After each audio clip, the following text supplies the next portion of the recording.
The broadcast is now starting. All attendees are in listen-only mode. Good morning to everybody. Good afternoon or good evening, depending where we all are. We're very glad to start this introductory webinar, the first webinar of our gender mainstreaming course, our blended course, which is a regional course and will be held, and the face-to-face will be held in Bangkok, the face-to-face workshop. My name is Alicia Ziffer. I'm the training program coordinator of the UN Women Training Center and one of the course moderators. I will later introduce my colleague Suzette Mitchell, who's our specialist, our gender mainstreaming specialist, and is also with us today. And she will also be a panelist of this webinar. As you know, the training center is located in Santo Domingo and is dedicated to supporting the UN and other stakeholders to realize commitments to gender equality, women's empowerment, and women's rights through transformative training and learning. It aims to become the leading UN center that contributes through training for gender equality to building a society that respects and promotes human rights for all women and men. We are going to present today an outline of the course and also discuss some preliminary aspects, and then we're also going to go into some concepts and frameworks that will be part of our course as well. So as we will have a brief outline of the online platform, the process of the online and face-to-face, and the introduction to gender mainstreaming. So first and most important, how do webinars work? You have all received an invitation. This will happen for all the webinars, which is a link that you can, through which you can register. And this will always be posted in the announcements so that you can schedule your webinars with time. So it's always better to connect with a bit of time so that you can test the audio, the connection, and everything. And we, as you can see here, we have a question function. Please write your questions there. You can start writing any questions or comments now, because we will have 2 moments for questions, one on specific issues related to the course, and another one for more conceptual issues that we're going to discuss later on. So also this session will be recorded and will be available in the UN Women Training Center e-learning campus. There is a section on webinars. You might have seen it when you visited the platform. So you can go through them anytime you can go back to them. And also if you couldn't attend face-to-face, you can also go back to them at that moment. So please be sure to write any questions that you might have along the way, and we will give some time for that as well. Okay, so this is a moment to introduce the team a little bit. I'm Alicia Ziffer. I'm the training program coordinator, as I said, in the training center, and I coordinate this course as well. Our lead facilitator and gender mainstreaming specialist, is Suzette Mitchell. Suzette has a very extensive experience in gender mainstreaming in all types of issues, but especially like very hard that have to do with climate change, but also infrastructure, many different topics. And I will let her also afterwards talk a little bit about herself. And we are also glad to have this year this session as part of our facilitating team, Ana Perez, who's a former participant of this course, and she has extensive experience in the private sector and in gender equality issues. So we're very glad that she will be with us in this course, and she will be able to share with all participants also her experience in as a participant and also afterwards. So a little bit more on the course participants, who is part of this course this year in Bangkok. We're very glad to have a group of 41 participants, of which a bit over 12% is men, which is very good. Our group age average is 35, and we have a very wide representation of UN agencies, NGOs, governments, and universities. And as you can see, we have many different countries represented from the region and a little bit further away also, which will bring a very interesting perspective to the course. We want to make, for us, this is a moment of learning where everybody learns together and we all learn from each other. And both Suzette and Anna will agree with me completely that for us, each one of these courses is also a very important learning experience. This is part of our approach to learning, the training center approach, where learning is a participatory process and is based on experiential learning. So we really look forward to knowing more about each one of you, experiences, and the work that you each one do in your own countries, and work and institutional affiliation. So you have probably been to the online, to the e-learning campus, which is where the online course takes place. And it's also a home for our course in a way. All the announcements, all the activities, all the information will be posted there, and you will be receiving notifications of all this information. So you will be able to look at, you will see that there's a lot more than just the reading materials in our online campus. So as you know, well, yesterday was the 18th. You all received an email last week welcoming to the e-learning campus and providing the instructions to go online to complete the needs assessment. We really encourage you all to do this. It's very important because it helps us learn more about the group and to respond better to the training and capacity assessment needs. We're in our first week until this Friday, but the week will remain open, which is an introduction to gender mainstreaming concepts and the normative framework. Our first webinar is today, and we will be outlining both the course and introducing how the course works, but also we will start discussing the concepts. Next week, on the 25th, we start week 2, which is on gender analysis, and our webinar will focus on gender analysis frameworks. This week starts on the 25th and goes until the 30th of September. From October 1st till October 8th, we have our third week, which focuses on gender mainstreaming in projects and programs. And we will have a webinar on a gender at work framework, hopefully. We're just looking to confirm the dates for these webinars. Our last week focuses on gender mainstreaming in institutions. This is the last week before the face-to-face. Our webinar will focus on integrating men and masculinity issues into gender mainstreaming. Because remember that when we talk about gender, it's not only about women, but so we will have a speaker who will focus on that.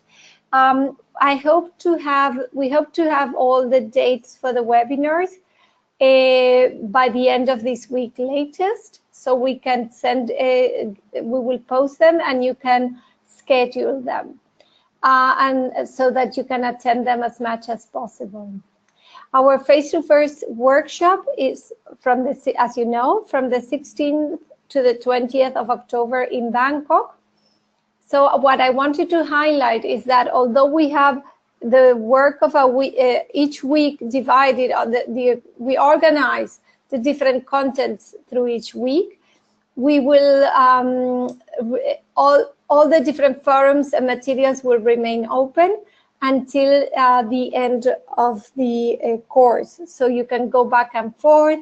You can organize your learning process also depending on the possibilities of each week.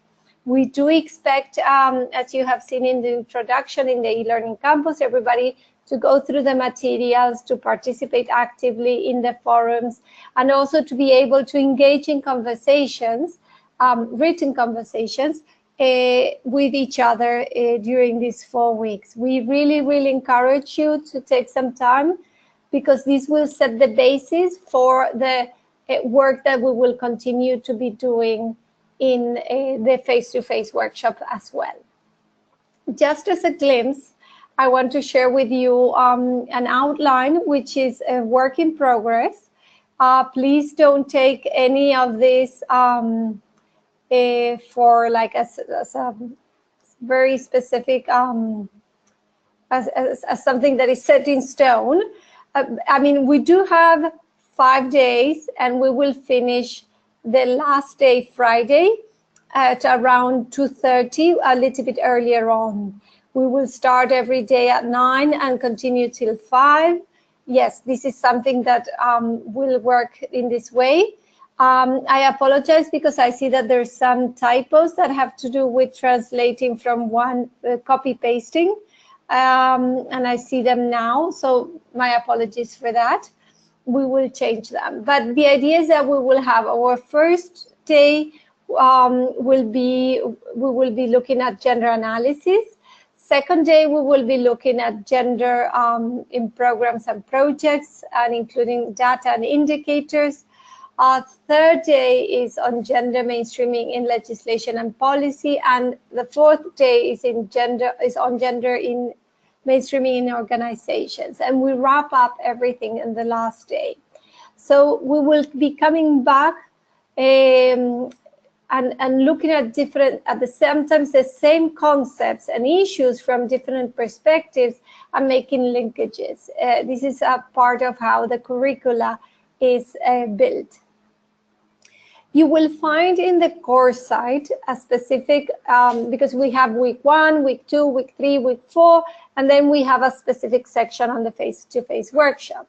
In this section on the face-to-face workshop, we will include all the information, the PowerPoints, we will include all the resources, but there's also a specific section that says logistics note. So logistics. So in the logistics section, we have the logistics note with information. We have some additional information on the hotel. We have information on how to sign up on the hotel. We have a specific a special rate in the landmark hotel where the course will be taking place if you want to take advantage of it. But we will also be posting additional information about Bangkok that might be useful upon your arrival. The logistics note also states, notes how to get from the airport to the hotel. So there's a lot of information that I think will be quite useful. And if you need something that is not there, please, of course, feel free to contact us. As you know, lunch and coffee break will be provided by the course, and we will have one welcome cocktail on Monday at 6 p.m. So that we can all share and have some time to know each other as well. So I wanted to, please feel free to ask any questions about the course, about the logistics and anything else. You can type them down in the question section, as I said, and I can address them right now or after. If there's nothing as yet, we can address them after Suzette's presentation on gender mainstreaming. I want to welcome everybody who has joined. I'm glad that a lot of people are joining and are sharing with us live today. So let me check. No, I think we don't have any questions for now. So Suzette, you can unmute your mic and continue, and I will be sharing the screen for you. Okay, can I just suggest that if people do have logistic questions, that they type them to Alicia so we can compile them at the end and have a general discussion as well. So thank you very much for introducing me, Alicia. My name is Suzette Mitchell. I've been working as a gender specialist for the last 25 years. I have spent 10 years of that with UN Women and what was previously UNIFEM, including being the country representative in Vietnam, where I lived for 12 years. So Asia Pacific is my home, so I'm really pleased that we're going to be doing this face-to-face in Bangkok, and that we have many participants from the region, but then also, interestingly, a number from other countries as well, from Nicaragua, Africa, Europe, all over the place. So it's very exciting. It's also quite a large group with 41 people. So one of the things that is really useful is for people to post online in the facility. One of the requirements that we're asking people to do is we're setting questions each week with the readings, and we would like people to at least respond to one of the questions, and apart from a direct response, make a comment on somebody else's comment. Not something that's repetitive, but something that takes the discussion further. The reason for that is so that we can have dialogue between people. One of the things that Alicia and Anna and I are all aware of is that there is a certain amount of information that we can give you in the course, plus a lot of additional resources. But the other resource that is invaluable are your other course participants. I don't know if many of you have seen the list of participants, but you have colleagues that are coming who also have a great deal of gender specialisation in their specific areas. So please see yourselves as resources as well. Please share with others, but also ask others questions. Having said that, a lot of people have significant qualifications in this field, I also don't want people to feel overwhelmed.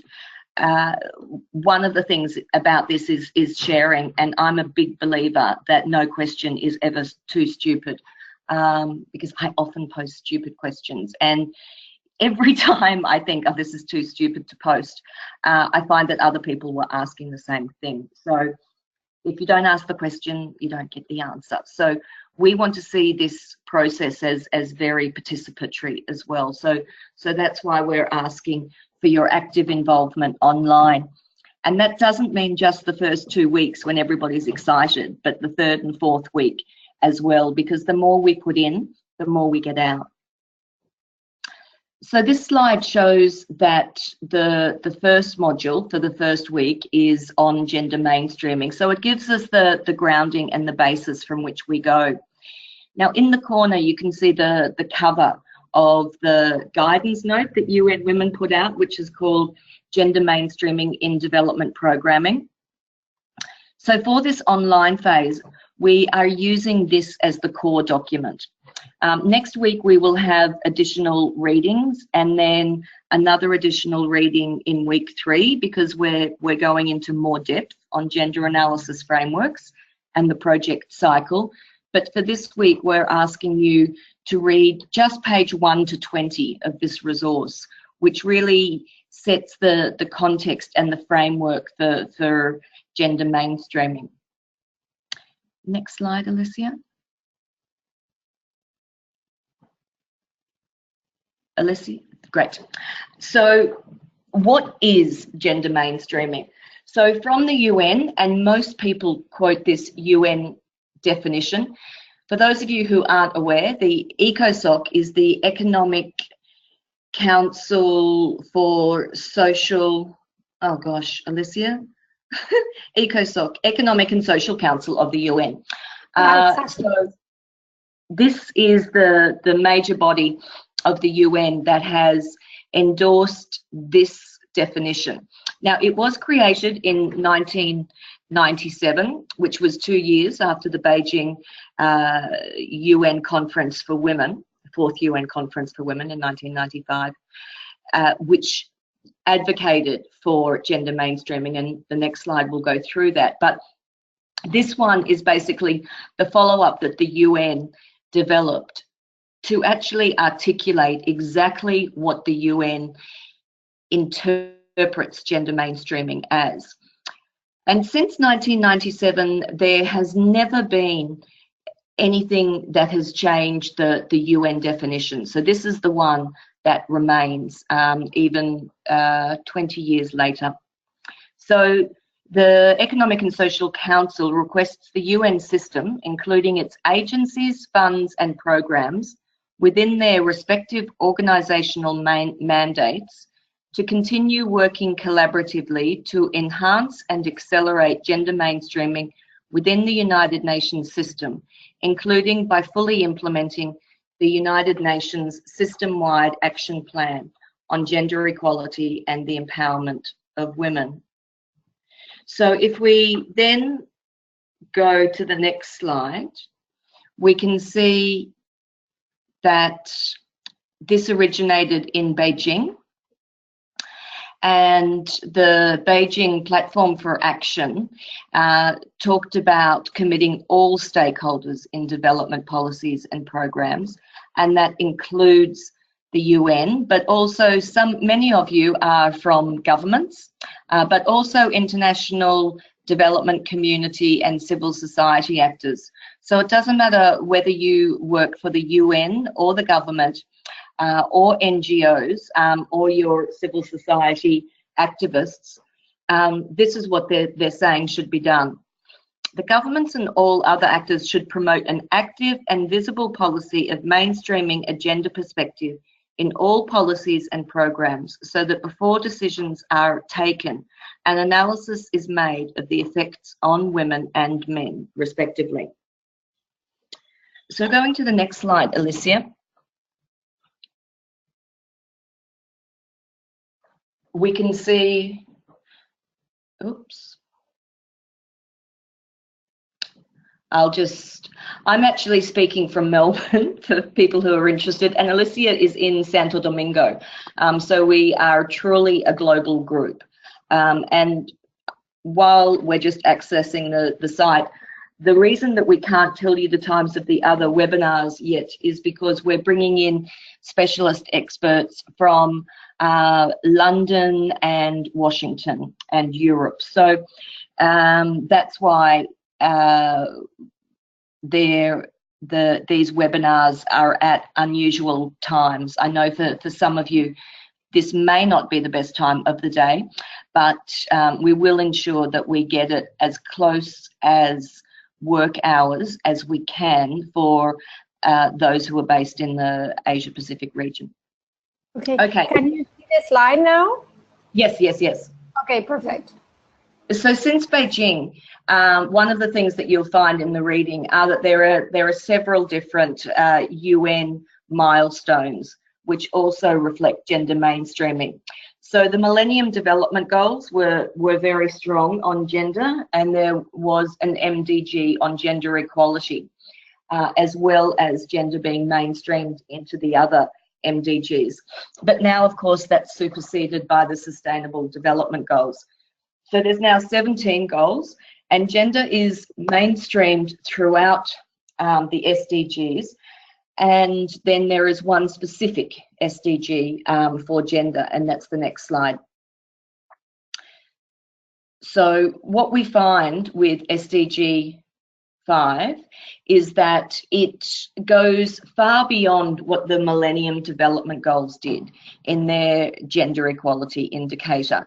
They looked very much at income and also representation of women in Parliament, and did not go to the extent that this one does. There was a very strong feeling that violence against women needed to be incorporated into this. So this one has 5 different points and indicators. So the first is that all forms of discrimination against all women and girls everywhere should be ended. And we use CEDAW, the Convention on the Elimination of All Forms of Discrimination Against Women, as the major landmark document for that, for which I think everybody is coming from a country that has ratified CEDAW. I don't think we have anyone from the US coming. So most countries, there are 14 that haven't ratified, but I don't think we have any of those coming. So we will be using, in addition to the Sustainable Development Goals, the CEDAW document as well as mandate documents that we can use to guide our work and hold governments accountable. So in the SDG, sorry, back again, Alicia. In the SDGs, the second is to eliminate all forms of violence against women and girls in the public and private spheres, including trafficking and sexual and other types of exploitation. Eliminating harmful practices such as child, early and forced marriage and female genital mutilation.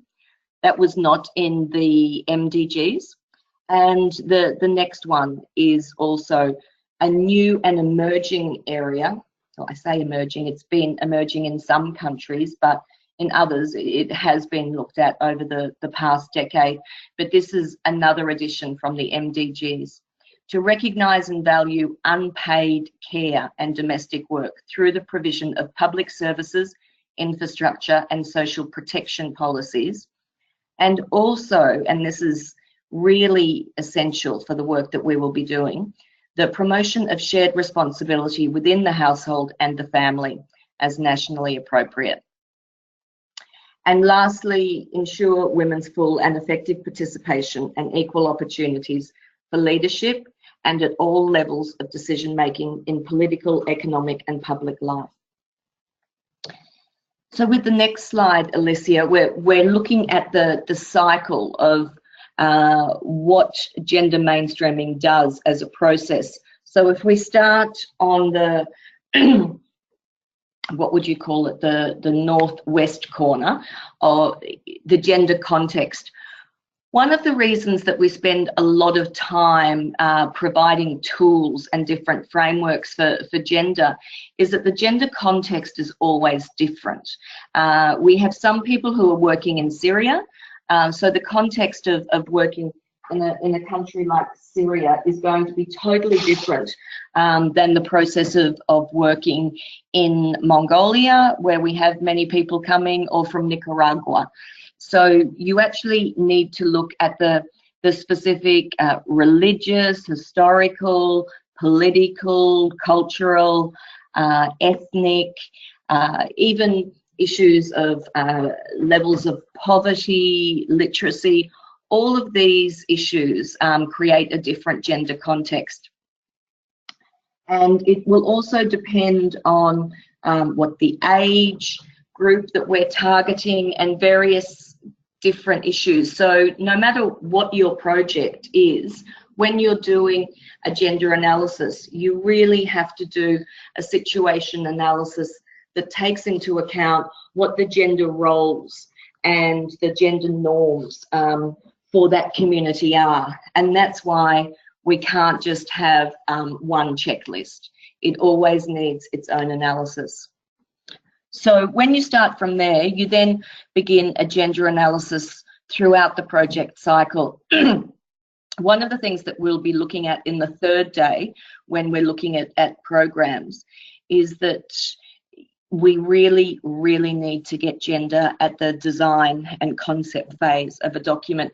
If you don't, you often miss out on it being in monitoring and evaluation systems, but also resource allocation, which is the next one. If you don't have funding for gender, it becomes very difficult. There's often an assumption that, oh, well, we'll just give it to a woman to add in. Just because you're a woman doesn't mean that you have an understanding of what gender issues are. There's a real need to call on gender specialists, and it's important that this isn't seen as something that somebody does in addition to their full-time job. It is a specialisation, which is why you're doing this work. So we really need to cost in, and often you'll see that projects will have an allowance for gender, and very big projects often say they'll have a gender specialist, but then they just put them in for a few days a year, which becomes really impossible to actually do a substantive gender analysis and gender mainstreaming throughout the project cycle. So we really have to focus at the very beginning on design, but it also has to be throughout the whole process, from review and then end of program evaluation as well. If we go to the next balloon, gender focal points or units are often used. Now, in the course, we'll discuss the pros and cons of this, because often gender focal points can be quite junior people, and often they don't have specific expertise, and they're often women. There's been a lot of critique of whether this has been effective or whether it's just been lip service, and also sometimes the gender focal points themselves feel they've been set up to fail because they haven't been given the seniority or the resources or training to do what they need to do. One of the things that has been advocated is to have one male and one female gender focal points in an organisation, as well as one who is senior and one who is not so senior, so that it's easier to make sure that the issues are addressed across an organisation, and that a certain amount of time is given in terms of reference for that, and that person is held accountable for that work. Often it isn't assessed as a part of those job descriptions. The next bubble is women's participation in decision making, and I think that's fairly straightforward. That's one of the very easy things to measure in gender mainstreaming. Often gender mainstreaming is hard to measure, and that's the next bubble, which says results monitoring system. If you're looking at changing people's attitudes and perceptions over time, that's very difficult to see, especially in a 3-year program.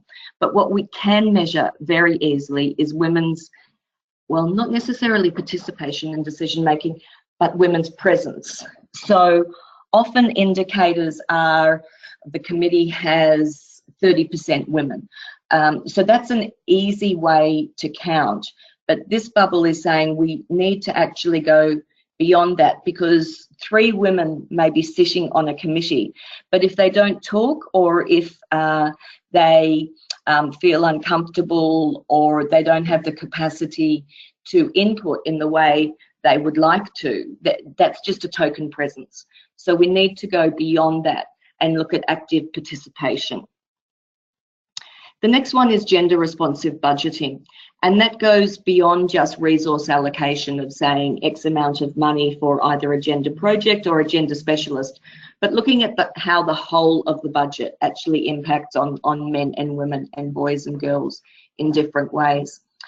I mentioned in one of the comments that a couple of people have already said they're quite interested in gender responsive budgeting, and I do need to flag at this stage that we are not going to be able to cover every issue in this course, because gender issues, as someone has also noted in their comment, covers everybody. It covers men, it covers women. If we're looking at ways to empower women, we're looking at empowering 52% of the population. We can't cover how it impacts on every issue. Gender responsive budgeting in itself is a complicated process if you want to do a gender responsive budgeting process. So we will be touching on it in this course, but there is a specific, dedicated, much longer course on gender budgeting that the UN Women Training Centre offers. So if people are keen to go into details on that, that extra training is available.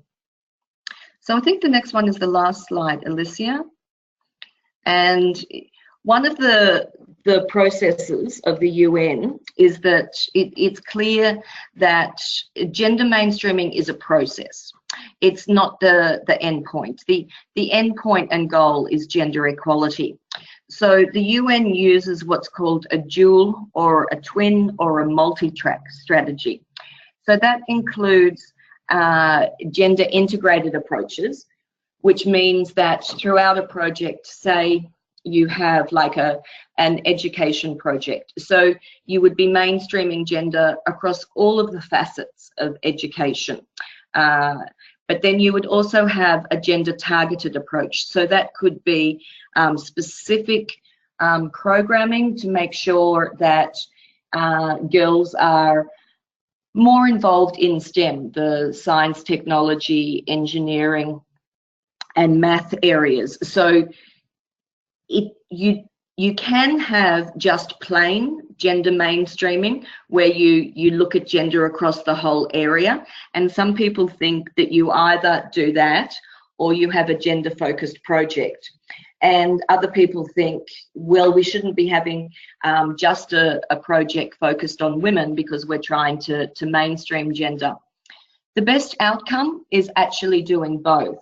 We don't have gender equality, so there are some ways that we need to bring women up to the same level as men, and that needs to be done through positive, either positive discrimination or positive actions, which is sometimes called affirmative action, to enable that gap to be closed.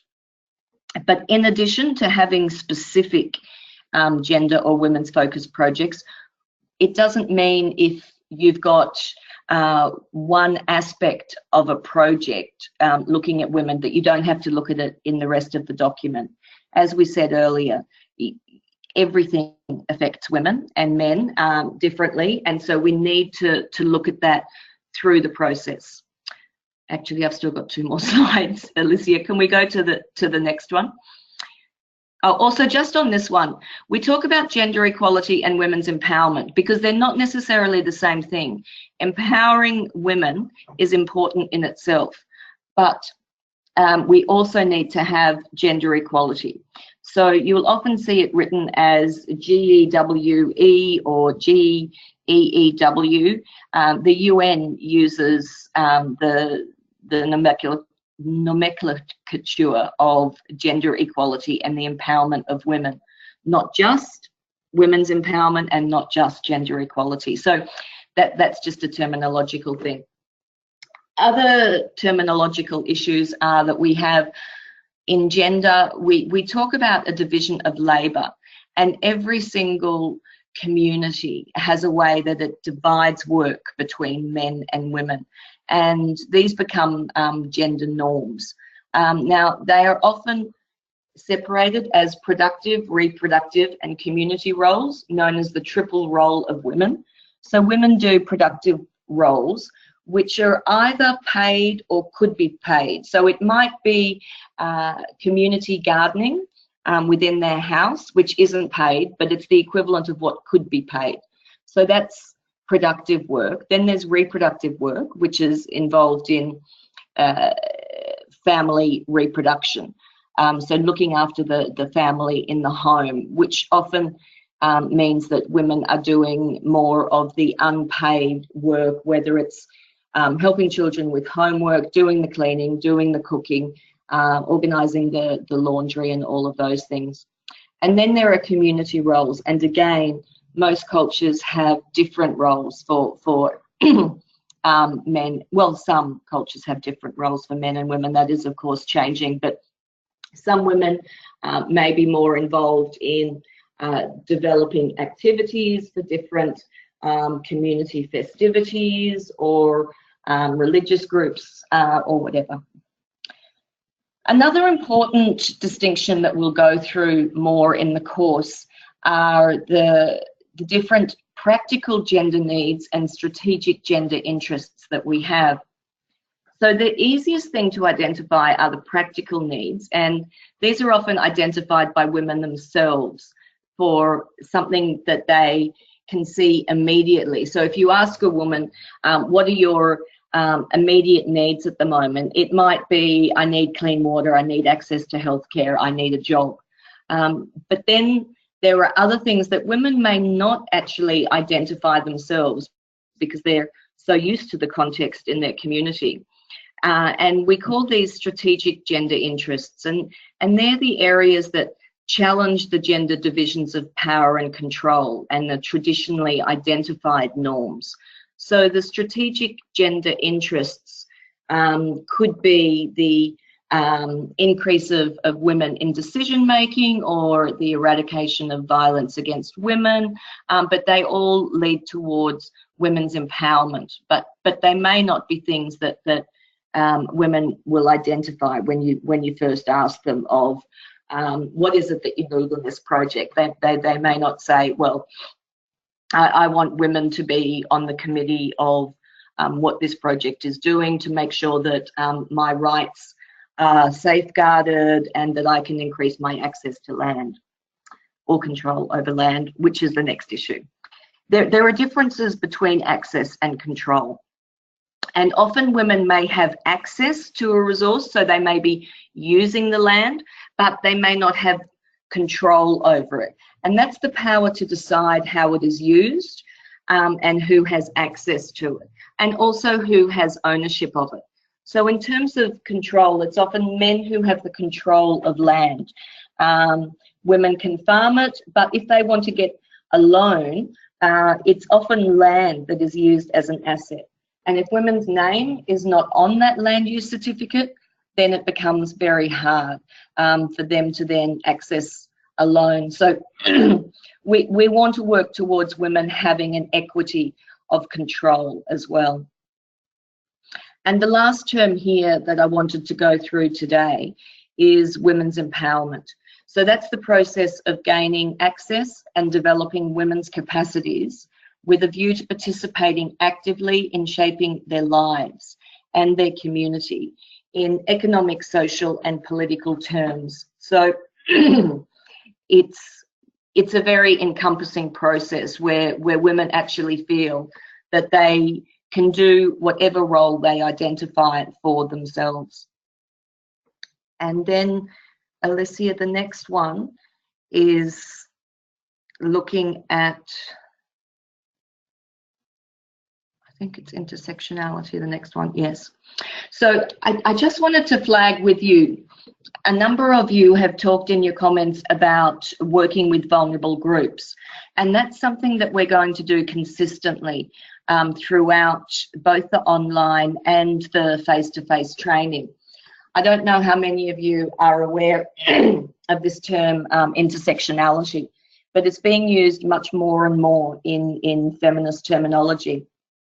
And an intersectional approach to gender mainstreaming basically means that if we're doing real development, it needs to meet the needs of the most vulnerable. Now, the Sustainable Development Goals terminology has also used what is called leaving no one behind. So leaving no one behind means that we're getting those that are most marginalised and have least access to rights or resources.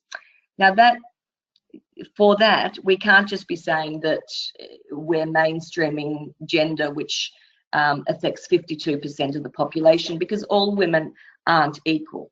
And you can see that by this Wonder Woman cartoon. Issues for a black woman, or women of different ethnic minorities are going to be different for Asian women and different for Caucasian women. Women who have a disability will then have a multiple of disadvantages. So we have to look at all of those issues. Now, of course, a man who is living with a disability also has those discriminations and lack of access to decision making and full participation in economic and social roles.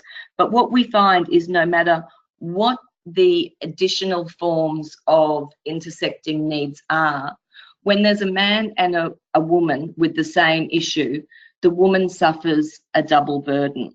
So if you've got a poor, rural, isolated, illiterate man and woman, the woman still has more intersecting issues that are affecting her than the man does.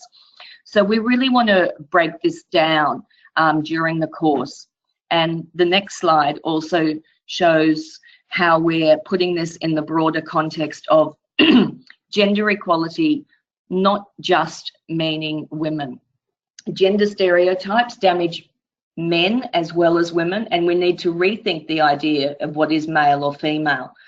Humanity as a whole will be better off when boys and girls can live without these limitations. So the role of men in gender mainstreaming is really important from two different perspectives, I think.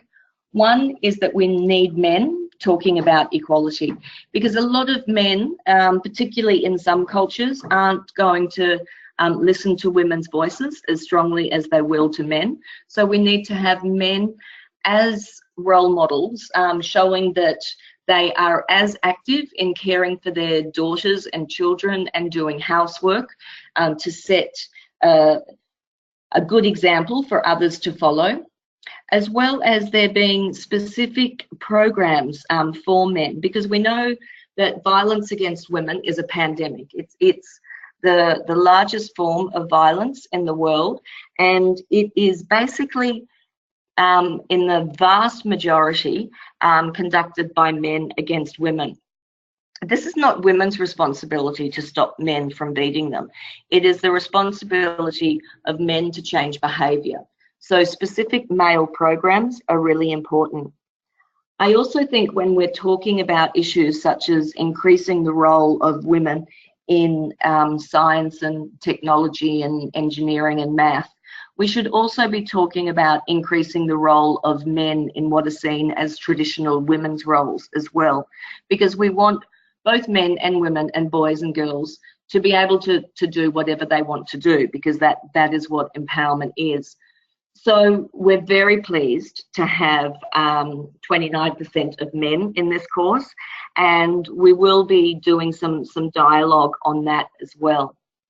So I know that it is now 5 minutes off the hour, so I wanted to leave it there and then open it up for questions, but also in the context of, this is just an introduction. We can do a lot more details online, but also an acknowledgement that we're not going to be able to cover everybody's issues within the course. So I just wanted to flag that at the beginning, because I know some people had said they'd be interested in case studies of criminal justice, and some people who have specific needs in different content areas.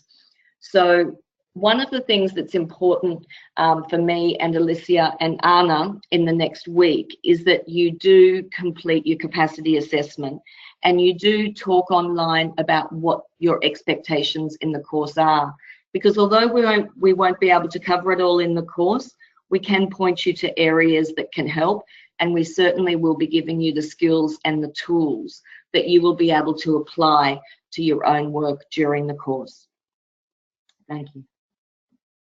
Thank you, Suzette. Thank you for that extensive and very detailed presentation that allows us to start having a common language, to look at the issues, to have the definitions, and to look at specific issues that have to do with our course. Just following up to what Suzette was pointing out just now, while we cannot go through all the topics, we can really support, and we will be very glad to point out and look at specific resources on specialized topics that maybe we cannot cover specifically during the course, but it will also be interesting for us to look into resources and to do maybe a more one-on-one on certain topics to discuss where more information can be found. We have a few minutes for a few questions if you want. Just to point out, please write them down in the question panel so I can point them out. Okay, I think there is a question. Let me see how I can open this. Okay, yes, we do have some questions. So first of all, Renee has shared with us that she's working, although she's Australian, I understand that she's from Australia. She's working now in Tonga, that hasn't ratified CEDAW yet. Yes, that's true. Yeah. Yeah. So Laura is pointing out, I'm going to see if I can type them down into the PowerPoint, but I'll read them out so that Suzette can start responding. Laura is pointing out that she noticed that gender equality is a goal. Could you speak a bit more about the difference between gender equality and gender equity as goals for this kind of work? Yeah. Okay, we will go into this in the face-to-face, and I think it's really important to do when everybody's there. And we will actually perhaps do an activity on this. So gender equality is that the goal is gender equality because you want men and women to be equal. But equity is about equity of access. So what you would do is you would need to have gender equitable interventions. So if men are 20% of an area of expertise or representation, an equitable approach would be that you have a targeted approach to women to ensure that it comes up to 30%. So the end result is equality, which is 50%. So equity is about access, and equitable approaches don't have to be equal because they are aiming towards equality. Is that confusing, or does that address it? Okay. I have some really good cartoons on that will help. So if everybody is, an example is that's often used in gender is the fox and the stork. So if you have a stork with a really long beak, and you have a fox with, its muzzle, and approach to gender equality is that you would treat them both equally. So you would give them both a shallow plate to eat from. But for the stork, that's actually going to be very difficult. They actually need like something that's cylindrical, so that it can actually gain access to the food that it's eating. Whereas for the fox, it can just guzzle something from a plate immediately. So it's an equal approach, but it's not equitable because it's not providing them with equal access to what they need for survival. Okay, thank you, Suzette. So Oyuntuya is also asking a very specific question about what specific skills participants will be able to learn in this course. Maybe you can start and then I add on. Okay, so there will be a lot. And we won't be able to go through all of it. So one of the things that we'll be doing is giving you a resource booklet. So there'll be a lot of guidelines. We will be going through some of these terms and concepts that allow you to analyze gender We will be looking at indicators and targets and how you measure it. We'll be looking at frameworks for how you put some of these tools into different models and lenses to apply. We'll be looking at various different approaches for intersectionality, which in itself then subdivides a whole lot of social and community and identity issues to enable people to be able to scan who is most vulnerable. Things like capacities and vulnerability assessments will be one tool. But other skills that we will be developing is how you develop an argument, how you need to, and I know some of you are gender focal points, so you actually have to convince other people. It's unfortunate as gender people that we have to convince people to do gender, because usually people like macroeconomists don't have to convince people to work out a way for economic growth, even though that is as important an approach to development as empowering people. So different ways to persuade people, but also mandates to use from a human rights framework, like we've suggested, CEDAW. And then also methods for how you look wider at issues within your own internal organisation, because a lot of these issues are covert or not visible. They've developed from culture. So developing ways to actually look at systemic institutional change will also be considered as well.